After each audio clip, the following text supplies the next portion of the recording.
For the repair of the Alfa Laval EPC50 OP board, the following procedures were necessary: replacement of various electronic components and general cleanup of the unit. For testing, we add a 24-volt DC power supply. As soon as we turn it on, the unit reacts and the screen lights up.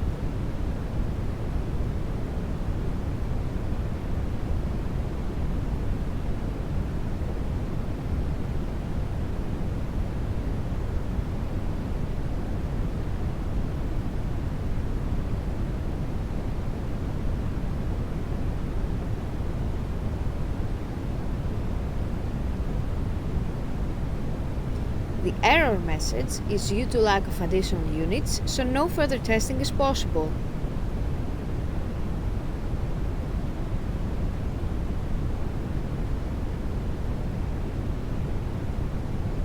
It is now clear that the board is working successfully and is ready to be delivered to the customer.